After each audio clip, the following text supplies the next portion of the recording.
مشاهدينا، احنا النهارده فعاليات يوم انا الممكن التصفيه الثانيه للالعاب الذهنيه في القاهره. انتظرونا لقاءات مع لجنه التحكيم وفريق التنظيم واولياء الامور.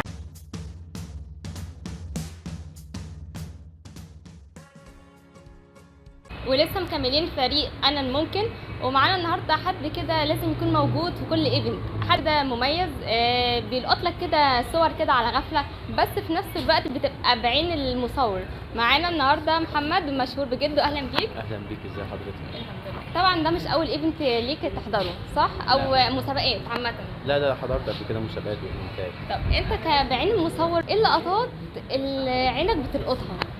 هو لقطات يعني بالنسبه للمسابقات بيبقى لقطه تركيز الطفل، لقطه ان هو بيجاوب على سؤال، لقطه ان هو اوقات كده بيبقى جاوب سؤال بسرعه فهو بيحيي نفسه. ده كادر لازم اخده له. في لحظات ضعف لازم باخدها له عشان يفتكرها، عشان لما بيقدر عليها هو بيبص للحظات دي يقول لا انا كنت يعني كنت اقوى من كده، انا ايه اللي خلاني عملت كده، فاهماني؟ وبصراحه انا يعني فخور جدا بان عندنا يعني اطفال صغيره واعده، عارفه طريقها، عارفه توجهاتها، عارفه تعمل ايه في حياتها. بتبقى في اهل، في او اولياء امور بيساعدوا، بيكتفوهم، بيسندوهم، بيدعموهم. احنا محتاجين ده، احنا محتاجين ده بجد، ومحتاجين ان احنا نهتم بمرحله الاطفال لحد ما يبقوا شباب، عشان هم دول اللي هيبنوا. هم يعني هل تتمنى ان شاء الله ابنك او بنتك يبقى يوم من الايام نفس المتسابقين؟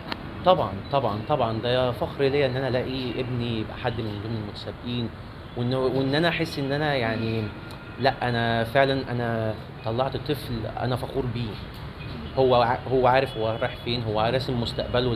لازم ندعم اطفالنا، بالظبط اكيد لازم ندعم اطفالنا. وبشكر بجد لقاء البرنامج، وبشكر حضرتك بجد يعني.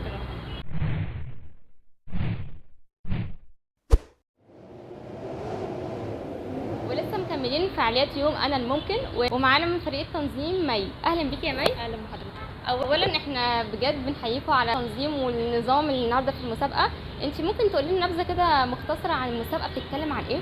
هو احنا الاطفال بسم الله ما شاء الله كلهم عباقره. ممكن تعلي صوتك؟ احنا الاطفال كلهم هنا عندنا عباقره، بينموا. احنا عباره بننمي الاطفال، بنعمل لهم امتحانات واختبارات كبيره تمام. على المستوى الذكاء بتاعهم، فبنبدا ان احنا نعرف لكل طفل هيبقى تاهيله ايه بالظبط، ونفضل بقى ان احنا نظبطه عشان يبقى على مستوى القدره بتاعته والحاجه العاليه بتاعته.